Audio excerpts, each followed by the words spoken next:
Howdy guys, Laura here. Before I start this video, I must admit that I'm finding it really hard to find time to make videos at the moment. Things are pretty hectic for me. However, one thing that I am managing to find the time to do is to get myself more books to read. Wouldn't you know it? So I thought I'd throw together a little book haul for you. For those of you that know me well will know that I don't like buying books full price. I am proper tight and I love to get hold of books for free, and I'm a massive library fan, so it will come as no surprise to you whatsoever that the majority of the books on this list were picked up at my library. I did a really big library haul recently. I went down to my library last weekend and couldn't believe the number of books that I managed to find that were on my TBR that I'd wanted to read for yonks, so I was really pleased to find those. The first book that I picked up in the library was The Selection by Kiera. This is a book that I've kind of been meaning to read for a while. I'd seen it in the library last time I was in, so it was the first book that I picked up. I headed straight for that aisle and grabbed it. It's a dystopian future series.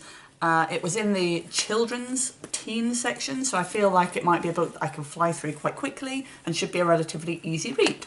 After that, I headed over to the young adult section and found Monsters by Fennell. Now this has been on my TBR for so long that I can't even remember how it ended up there. You know when you have those books and you don't know what they're about because you put them on your TBR so long ago?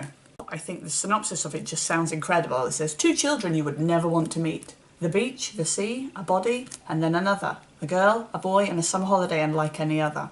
A twisted tale of 2 friends with an unsavoury interest in murder.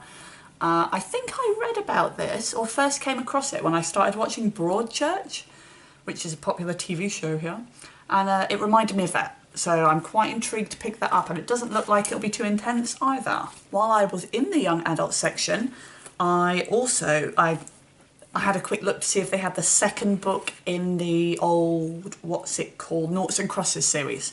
They didn't. So God knows where that is, we'll look again. But they did have another book by Malorie Blackman called Chasing the Stars. I literally knew nothing about this, except that I love Malorie Blackman. It was very pretty, and it was published really recently. In fact, it didn't look like anybody else had had it out of the library before me. And as I love her writing, I thought I would give it a whirl. Oh, plus also it said something about sci-fi stuff on the back, and I thought, yeah, can't go wrong.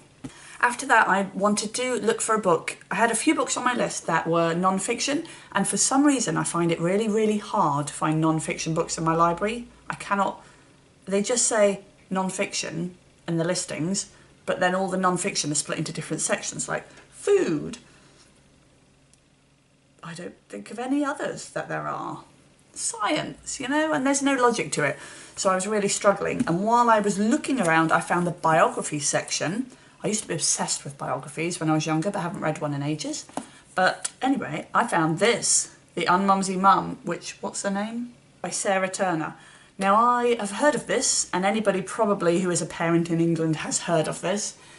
I follow her on Facebook and Twitter and Instagram and all that jazz, and she's just wrote this book which is about the reality of parenting. And I know it's supposed to be really funny, the Facebook messages that she posts are really funny, and not about that whole being an amazing perfect parent, but more about the realities of hideous parenting.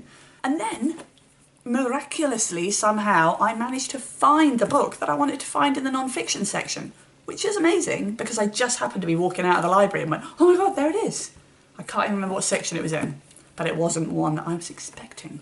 Anyway, it is Moondust by Andrew Smith. Now this is a book that I found out about through Jacob Tanner's channel. I think that he rated it as one of the best non-fiction books he'd ever read.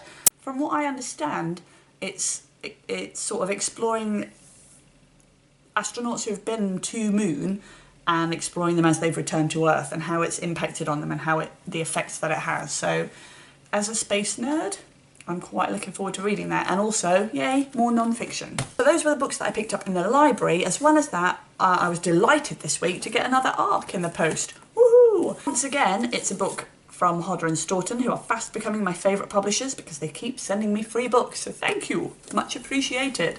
And this book that I asked for a copy of was Boys Don't Cry by Tim Grayburn. Because I picked it up as an ARC, I don't know a huge amount about it, but the idea of it really appealed to me. And basically explores issues around having anxiety disorders, but also, from what I understand, also looks into the kind of gender inequality that actually men are expected to be strong and expected to handle emotions differently.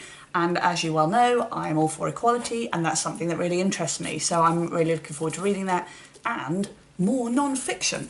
So this is my book haul for May. I'm delighted with it. Unfortunately, it is clogging up my bookshelf, so I'm going to have to get through them. My TBR for May was already full enough without me going and getting a whole heap more books. So I'm hoping to quickly get through these, but I'm not expecting to do it in May. I'm going to have to keep renewing them at the library, put it that way. Thanks for watching, guys, and I'll see you next time. Bye bye.